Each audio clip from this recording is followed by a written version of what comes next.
In this video, I'm going to show you 5 very unique, very special things you can do on the table saw. Specifically, I'm going to show you how to cut cove molding, how to make a tapered round leg, how to cut repetitive thin strips of wood, how to cut circles, and how to use your table saw as a disc sander. So if those are things you're not currently doing, watch. Moldings, architectural moldings or moldings that are used in the making of furniture are all done with a combination of different tools. A lot of it done on the router table, sometimes in a modification of a planer using blades that are specially made for it. But there's a lot of things we can do with the tools that we normally have in the workshop. Now, one of the harder things to do is cove, as in cove molding. Now, cove molding is used anytime you're transitioning from, say, a horizontal surface to a vertical or vice versa, okay? And in that process, we want to cover up the seam for some reason or other, whether it's to hide imperfections or it's just to make it look better. Cove molding in the form of crown molding in a home does a lot to add richness into the overall appearance of the home. So that's one of the things you find in more expensive homes. But that crown molding can be pretty darn expensive. On the other hand, you can make your own crown molding actually fairly easily. The hard part of that is cutting the cove. Basically, a crown molding consists of a board that's had 5 cuts made, okay? 2 of the cuts are 45-degree angles on the back side, so it'll fit up there in that corner. And then on the front side, you'll have a cove and you'll have a molding cut on either side. Now, all I've got here is the cove. Would you believe I cut this cove on the table saw? And it's actually a fairly easy thing to do. And so we're going to make a jig, a simple jig, and we're going to use it to go ahead and cut a cove. I'll say right now, the jig that I'm going to show you how to make is simpler than the jigs that you can buy. The ones that you can buy generally trap the piece by having rails on either side of it.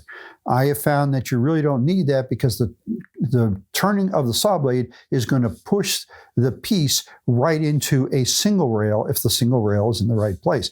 So let's go ahead and make our jig and then we'll cut some cove.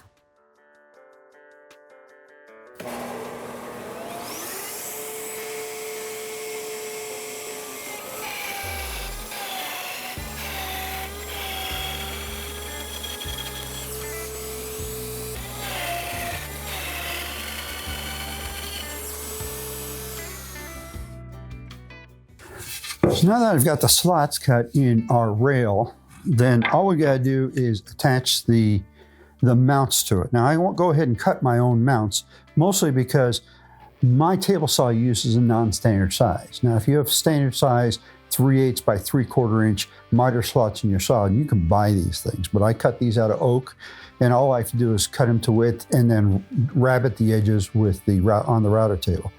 And these will go in the slots. And this allows us a way of mounting this rail, you could call it a secondary fence, I suppose, to the table saw. I've assembled my auxiliary fence here, and I've got it mounted to the table with the 2 track inserts in place. And I have this loose right now. Now, you can set this for whatever angle you want, but typically it's set to about a 30-degree angle, okay? The less of an angle you've got, in other words, the more perpendicular you are, the wider your cove is going to be, and the more acute your angle, the narrower and deeper your cove will be. So that's something to take into consideration. So we want to set our blade height to what our maximum depth of cut is going to be. And I'm saying that's 3/8 of an inch. And then based on that, we want to determine where exactly we want to put the fence. Now, one of the considerations here is obviously we want the entire cove cut to be coming out of the piece of wood and not out of our fence. And at the same time, we don't want it running off. So this is kind of an eyeball thing. If you're going to do a bunch of coves, such as you're doing cove molding for a room, you really want to cut it all at the same time instead of trying to count on being able to set your saw at once. Okay, so now that we've got that figured out, and literally mostly it was by eyeball, I've gone ahead and locked my fence in place just by tightening those knobs up. And I'm going to take my blade back down so that I have very little exposed, maybe an eighth of an inch. We really don't want to do a lot of cut at one time.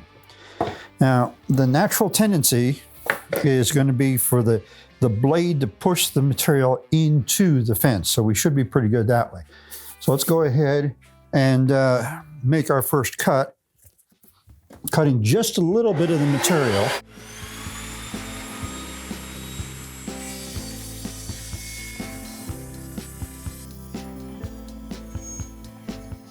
Okay, I don't know how well you can see this, but we've got a cut about this wide and about an eighth of an inch deep. So I'm going to raise my blade up a little bit more.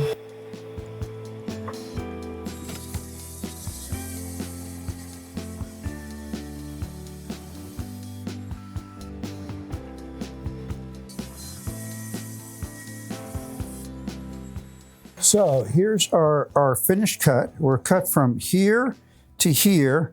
And as you can see, we've gone about halfway through the depth of the material. Now, if I was doing this with a wider piece of material, I could add to the edges of this some other figuring with the router to go ahead and make actual crown molding that I could use in my home. Probably one of the trickiest things there is to do on a table saw is to create a round tapered leg. Now, a square tapered leg is pretty easy, usually your regular tapering jig. But a round jig requires not only a tapering jig that allows you to go in one direction, but we've got to be able to rotate the part while it's being cut. And that's what this jig here is for. So I'm going to show you how to make this jig, and with it, how you can make great tapered legs, which are essential for mid-century modern furniture. So I'm going to start out with the baseboard of my sled. I actually need a two-piece sled that can pivot to allow me to get the angles I want. I've learned that the thing that we all do in putting our miter gauge slot insert onto the bottom of our sleds isn't always necessary. Now, it's necessary, like say if you're doing a crosscut or a miter sled, where you really need to make sure that the fence of that sled is 90 degrees to your blade. But there's other cases when we need the miter sled to be parallel to our blade, such as this one. In that case, it's actually easier to go ahead and cut your sled a little bit over width, attach your rail to it, and then run it back through the saw and just cut off the edge. And then you end up with a board that's exactly lined up to your blade. It's actually easier. So that's what I'm doing here. I've gone ahead and cut a insert that'll go in the miter slot out of poplar. I use poplar for a lot of workshop fixtures and jigs. It's a hardwood, but it's an inexpensive hardwood. And it's actually fairly soft compared to most hardwoods. It's just a little bit harder than pine, but it's got a really straight, fine grain, which makes it work out very well for a lot of different things. So as per usual, I'm both gluing and screwing this on here, making sure that my screws are below flush. This piece of poplar has just a little bit of warp in it, which really isn't a problem because I can straighten it out against the plywood base, but I need to be careful with it because of it. And now, because this is the bottom side, I'm going to go ahead and just rub some wax on it. This is just a block of beeswax. You could use a paste wax for this just as well. Just I find this convenient. The whole purpose of this is just to reduce friction. Now I'll take over the saw, putting this slot into the miter gauge on the slot, and we'll cut off. It's going to end up being about 3/8 of an inch off this edge.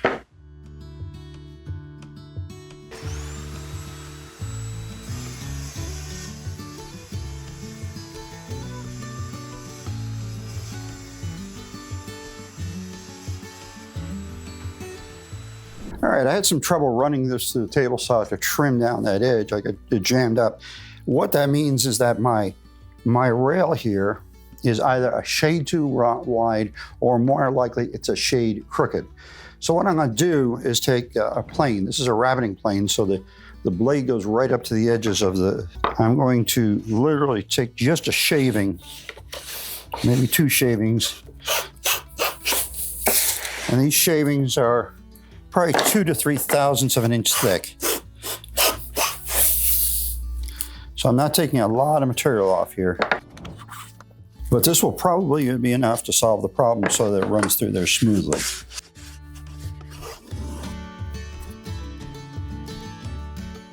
Okay, so my top sled's a lot smaller than my bottom one, and in fact, I'm going to end up cutting off my bottom one. I really wasn't sure how long I needed it, partially because of balance and partially because of being able to give myself some flexibility in leg size. I've decided that the longest legs I'm going to make this for are 18 inches because I can't see myself making any tables, any mid-century modern tables where I need legs that are longer than 18 inches. And we're talking like coffee tables, end tables, that's about it, okay? I'm starting out here with my top sled, and I've gone ahead and created curves here because I've got to make this adjustable, all right? And to get those curves, I used a beam compass. Now, if you have a beam compass, and most people don't, you can do the exact same thing with a pencil and a string, okay? Now I'm gonna transfer the center point of this to the bottom one by the easiest way possible, and that's just drill a couple of holes. And what those holes are for is that in the bottom board, I'm gonna be going ahead and putting in threaded inserts, okay, so that I can attach the top one to the bottom and still be able to move it around. Here, I'm gonna cut curved slots. So the next thing I've gotta do is make the end points for my slots. So I'm gonna be drilling through the ends of my end points here. I'm using brad point drill here that allows me to precisely position it exactly where I want it. Much better than I could with a irregular twist drill. And then the next step is to cut this with a jigsaw.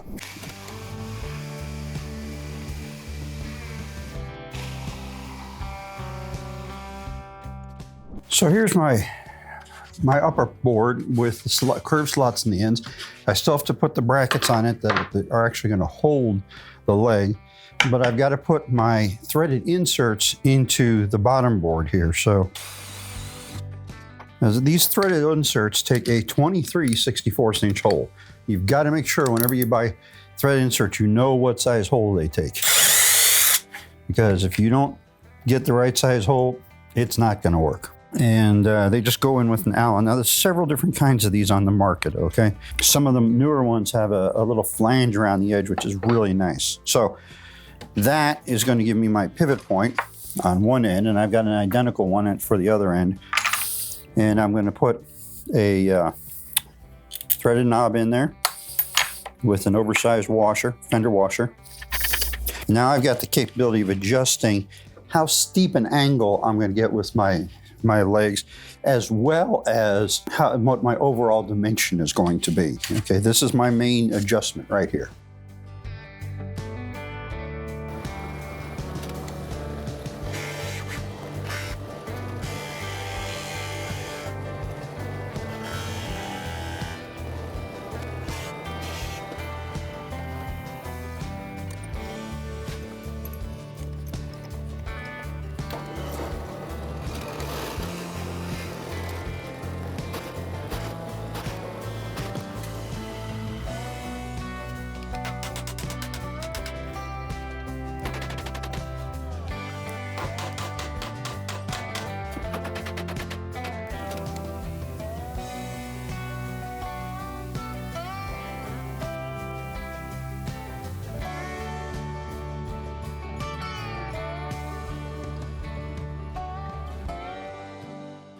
Okay, so we've got the basic sled here. So I've got the bottom part and the upper part, and they're being held with a couple of knobs into the threaded inserts I put in the bottom piece.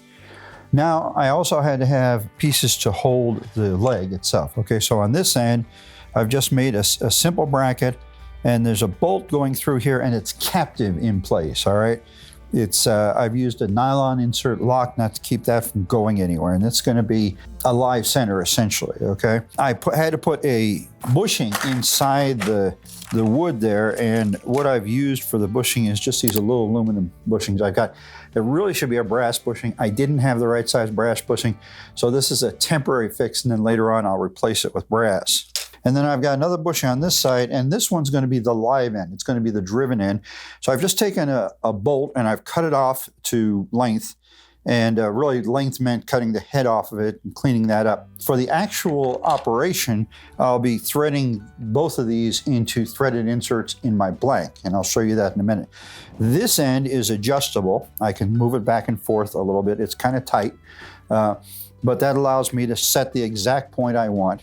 And these two threaded knobs are going into T-nuts, which are coming through from the bottom side of this board. Basically, it's ready to go. I just need to put a handle on this end. And for that, I've got a couple of blocks and a piece of 1-inch dowel. And we're not going for anything fancy here. Yeah, I did an angle cut on it, which I guess it really didn't need. But that's going to be mounted on right here. And that just gives me a safe way of pushing this through. And remember, we've got a track that we're going into, and we've got inserts going to the track. And then the piece of wood will be turned with a drill. So that's why this handle doesn't go full width, okay? It allows me enough room to get a drill in here. Okay, it's time to see if I've done this right. So here's my blank. This is 16.5 inches long, which is just about right for a coffee table, okay? I've gone ahead and put threaded inserts into both ends of this. They're supposed to be right on center. This one is a little bit off. So what I'm gonna do is make sure that this is the end that I cut more material off of, okay? So that's this end here. So I'm gonna go ahead and thread this on. Now the reason I used a nylon insert lock nut on this is the idea is that it can spin, but it's not going to tighten up anymore. I don't want a tight grip on this end, okay? This is just essentially a live center here, if you know what that term means from lathes. Okay, so that's in there. I really don't have to worry about getting it real tight. So now I got this end to do. And as you can see, this is my movable end. I've got it disconnected so I can put that in. And I can use any of these sets of holes. I can go with this one right here. Okay, and I want to leave a little bit of slack here. The other thing I want to do is I want to set my angle. If that end's going to get the most cut off of it, then that end needs to be out and this end needs to be in. So that's what I'm setting up. And that's what these two knobs allow me to set. Let's go ahead and set this in here and we'll thread it in. Okay, one of the nice things going on here is that the drill is going to automatically tighten up anyway, so it's not going to get loose on it. I think I'm going to drive this over just a little bit. I've got more gap here than I would like. Okay, so now we'll bring the sled back and bring up our saw blade.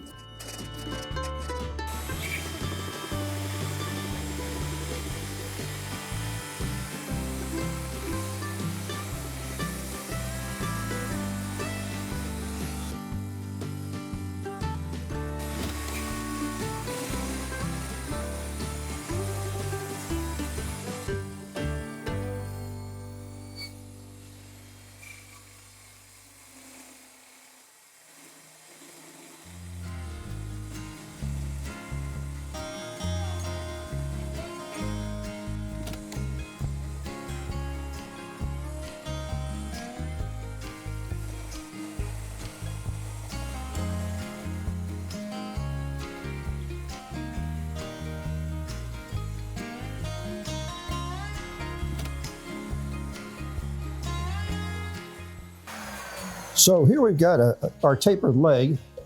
It's a little bit rough, so I'm going to show you how we're going to deal with it being rough. This is just a strip of sandpaper torn from a sanding belt, okay? So it was a belt that the glue dried out on. I never got to use it. It was sitting in the cabinet. And I'm going to use this to sand much like I would on a lathe. So to do this, I'm going to wrap it around the leg and use my drill for power.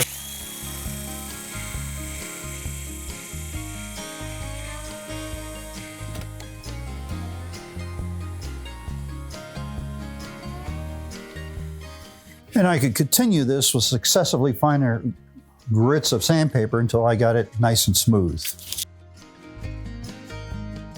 There are a lot of times when I need thin strips of wood for various projects I'm working on. I like to do small projects. I like to do projects where I'm using thin pieces, especially when we're talking about exotic hardwood, because it saves me money. The old-fashioned way, and a lot of people still do this, of cutting these is on the table saw, making the cut so that the cut piece we're cutting is between the blade and the fence.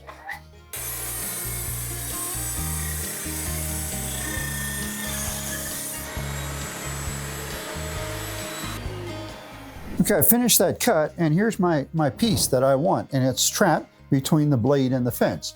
Now, that could have done one of two different things besides just sit there, which is probably the most benign thing you could do. One is that it could kick back, okay? And it'll kick back with a lot of force. The other thing it could do is fall down into the slot. And I've had a lot of pieces at one time or another that I've had to dig out of the blade well, okay? This saw has a shroud around the blade well for dust collection, so that's a pain to clean it out. All right, so that's not the best thing to do. We're much better off cutting that same thin strip on the outside of the blade, okay, rather than on the inside. In other words, the side away from the fence. How do we do that? Well, we need some way of gauging our position so we can make sure that the pieces are coming out the width we want, especially if we're cutting a bunch of them. And that's by using something like this. This is a thin rip gauge. And this mounts into the rail. We can mount it on either side of either of the miter slot rails. A little tricky getting the guides to line up. There we go. Okay, so with this in place, now where'd my block of wood go? I can take my block of wood here, and I can determine how far this side of the blade I want to make the cut. Say I'm trying to get 1/8 inch pieces. So we'll start off by setting the gauge up right up to the blade. And I, of course, need to go right to the carbide tooth, right? The side of the carbide tooth, not the side of the blade. There's my 0 point. On here, it's 5 inches. Now, I want those 1/8 inch strips, so I can just use my scale here and go over 2 lines. Each line is a 1/16, and now I've got 1/8 of an inch there. Now, I don't want to leave it up here. I want to bring it back here in front of the blade, because I don't want to create that pinch point and have the kickback risk, okay? So now I can take my piece of wood, bring it up, use the fence to bring it up so it's flush with that, lock the fence in place and make my cut, all right? Now this piece of wood is a little beat up on this side, but it's still a straight edge. So I could put that side up against the fence, but rather than do that, I'm going to use a different piece of wood. I got a piece of oak here, and we'll set it up with this piece of oak instead, okay? Now, I've already set this to 1/8 of an inch, so it doesn't matter what piece of wood I use. I bring that piece of wood up to the bearings, okay?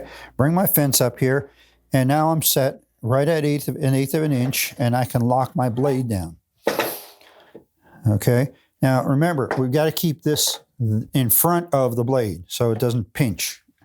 And now I can go ahead and cut that 1/8 inch strip.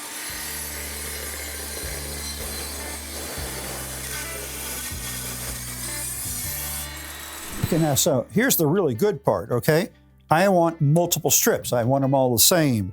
So now I can put my block of wood back up against the jig, put my fence up against the block of the wood, lock down my fence, and now I can cut another piece that's exactly the same width.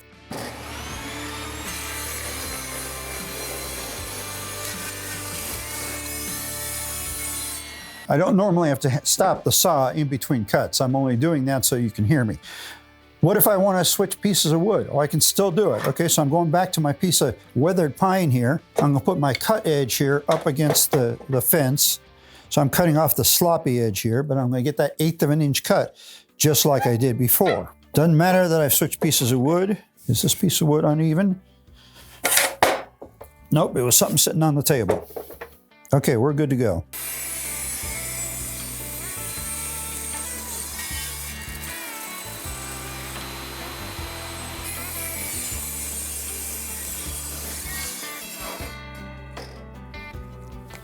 So with this jig in place, I can cut as many pieces as I want off of as many different blocks of wood as I want, and they're all going to be consistent. They're going to be consistent in thickness, even if they're not consistent in size. One of the more challenging things in woodworking is cutting a circle. Now, you wouldn't think that'd be that hard, but I'm talking about cutting a perfect circle. And there are a lot of different ways to do it. People have tried successfully to do it with a variety of different power tools. But we're working on table saw ideas here, so we're going to go ahead and make a jig that will allow us to cut a perfect circle on a table saw. I'll have to say the advantage of doing it on a table saw over some other methods is size. Now, the sled we're going to make is going to be roughly 22 inches square, and that'll allow us actually to cut a circle up to 40 inches in diameter. Okay, now maybe you don't need circles that big, but if you're doing a round table, that can be really useful. So it's really a fairly simple jig or sled. We're starting off with a piece of plywood, 3/4 inch plywood, that is 22 inches square. Now we need a runner down it, just like any other sled that we use on table saw. And rather than do the typical method of putting the runner on the table and then putting the sled onto the runner, okay? What I'm going to do is I'm going to go ahead and attach my runner to a line I've drawn on the bottom side of my sled. And what this is going to do is give me a runner at 7.5 inches, measured 7.5 inches from the edge. Okay, so you might be wondering, why does he care about 7.5 inches? Well, it's really simple. My track, my miter track is 7 inches from the edge. So after we get this mounted, we're going to go over to the table saw and cut it off. And that's going to give us the dimension we need. Both gluing and screwing this, which is typical.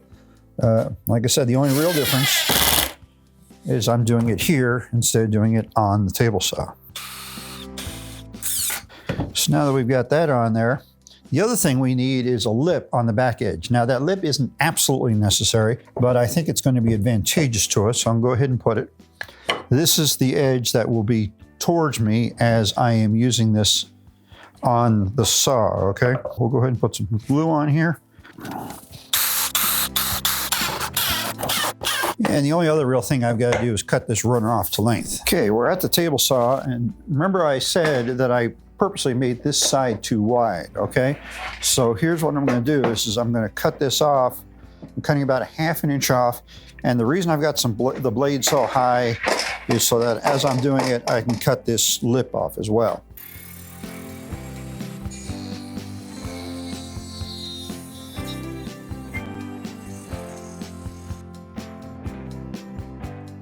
Okay, so our basic sled is ready for use, except for one little detail, and that is we've got to have a pivot point.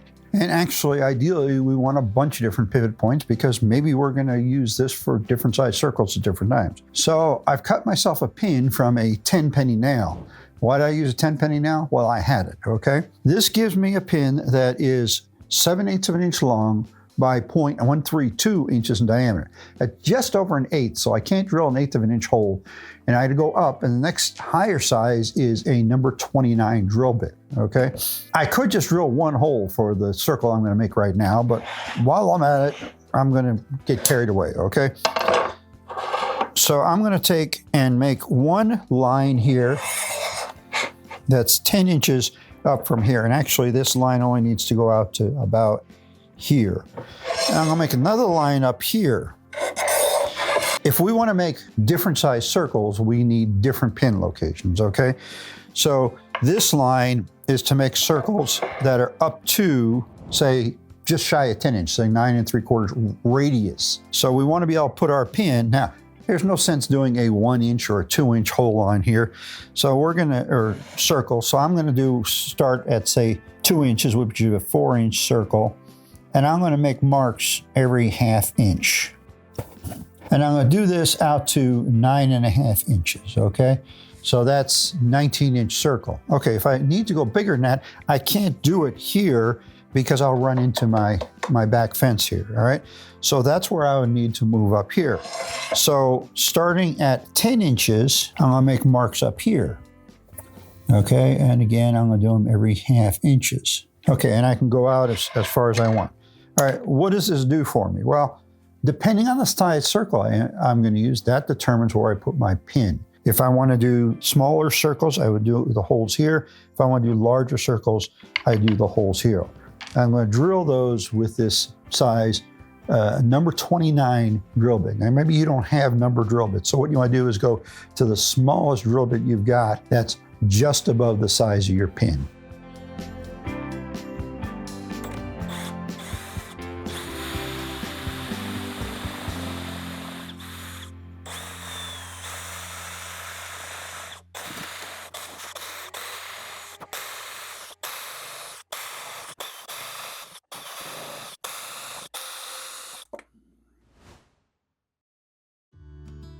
All right, I've got my pin in the hole. We're going to do a 13-inch circle. Here's my piece of wood. I've gone ahead and drilled a matching hole in the center of this, and I just barely countersunk it on the backside just to clean it up, okay? The hardest part of this whole thing is getting that hole on that pin. Here's the secret. You use balance, okay? It's leaning this way, so I've got to go that way. There it is. That's all it took, okay?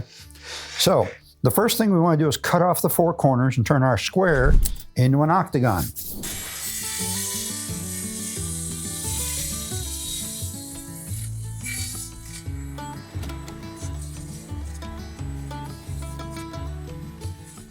Okay, now just to make things a little easier, I'm going to move my pin back from this hole to this hole. They're both for 13-inch. It's just this is a little closer to me, a little easier to control the board. And once again, I have to do my balancing act. There we go. Okay, so we've got a rough octagon. It's not exactly an octagon. Now we're going to cut the points on it and turn it from 8 sides to 16 sides.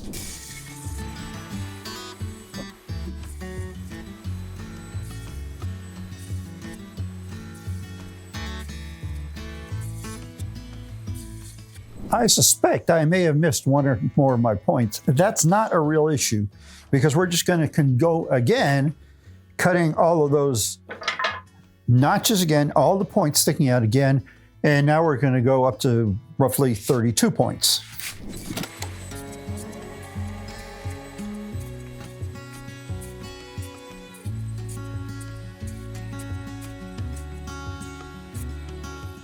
As you can see, it almost looks like a circle now. It's not quite there, but it's getting pretty close. So what we're going to do is we're going to change our method a little bit, and instead of doing rip cuts, we're just going to set this in place and do our final cut, which will be a continuous cut all the way around. So what I want to do is I'm going to start the saw, bring it into the point where just this side of top dead center, and then rotate the piece.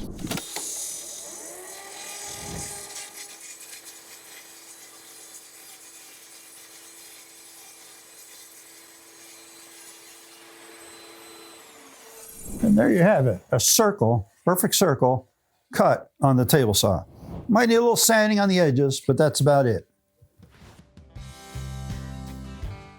One of the useful tools in the workshop that nevertheless isn't a priority is a heavy-duty sander. And by that I mean a stationary belt sander or disc sander. The reason it's not a priority is, hey, there's other stuff. But you can use your table saw as a disc sander for taking off quick material, evening up edges, especially on radius cuts or something like that that may not have come out evenly. So there's a couple different ways you can go about this. Number one is you used to be able to buy a disc that went on your saw like this. This is a metal plate with sandpaper on both sides. This one is made by Craftsman. It is a good 50 years old. And I looked on Amazon, I could not find this. Okay, what I did find was the metal plates, and I found discs like this. Now this is actually a 12-inch disc, not a 10-inch disc. It won't fit on my table saw. And I bought this to make a disc sander that goes on my lathe. So here's the disc, and here's the table that goes with it. All right, but we're talking about doing this with a table saw, and I'm assuming you don't have a lathe. Well, here's an old saw blade, okay? This is old enough it isn't even carbide toothed, okay? Again, it's probably a good 50 years old. I got it with my radial arm saw, and I've never used it. It was kind of dull when I got it. And we're gonna turn it into a disc sander, okay? And to do that, we have to attach sandpaper. Now, we could use this if this was 10 inches, but this is 12 inches. What I'm going to use is some self-adhesive standing discs. And These are pretty coarse, which is one of the reasons that this is what I'm going to use. This is an 80 grit. And I like the idea of the 80 grit because the whole idea behind this type of a sander is to be able to take material off quickly. Now, I'm not going to get perfect coverage out of this, but that really isn't going to impede its function. It would work marginally better if I did manage to get 100% coverage out of it, but you do what you can do, you know? So what I've done to get this crescent piece is I took one of these, laid it under there before I had adhered it and marked it, and then we just cut it out with a utility knife. And I'm not trying to cut through the abrasive, I'm just cutting through the backer. And I should be able to just tear this now. There we go.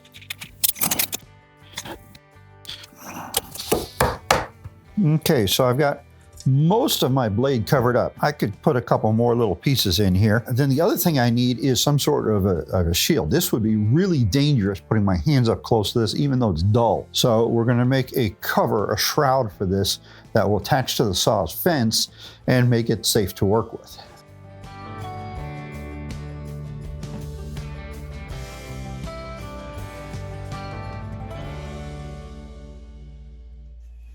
Okay, so I've got my marks here off the saw, but I need my curve here to be outside of the saw blade. So I've put some little nails in here, and we're going to take a flexible steel ruler and push it up against those nails and draw our line.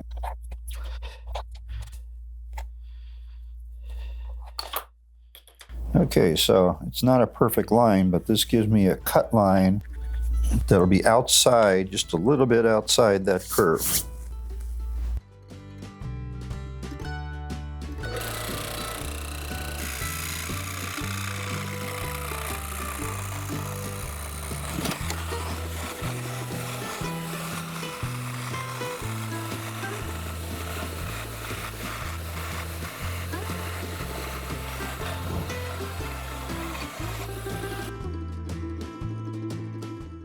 Okay, a little glue.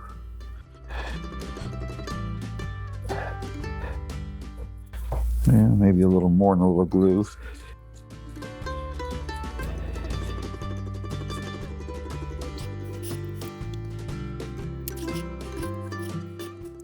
Actually, it doesn't matter if this glue job is perfect, as all it's supposed to do is hold it together. It's not concerned about hiding the seam like I would if this was a cutting board. And the tricky part here is to keep the parts from sliding while clamping them.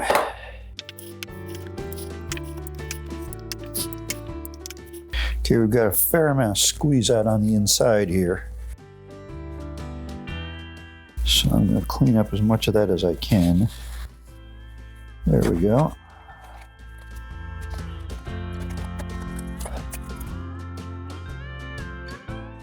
Now that we've built our parts, we're ready to try it out. I'm going to go ahead and put the new sanding blade in here in place of my regular saw blade.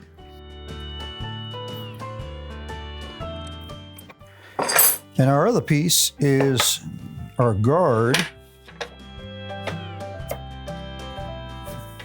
Okay, so I'm pushing it all the way up here just so I can fit the clamps on. Then I'm going to back it off, and ideally I want it so that the points of the blade are just below flush. I want to protect my hands here, okay? But I don't want it to rub on the inside of my guard here. So right about there. So now we're set to use it. Here's a circle of wood. This is an offcut from the hole saw. I save these because they're useful for like wheels and kids' toys and stuff, but they always have to be sanded. So this is the type of thing that should be ideal for.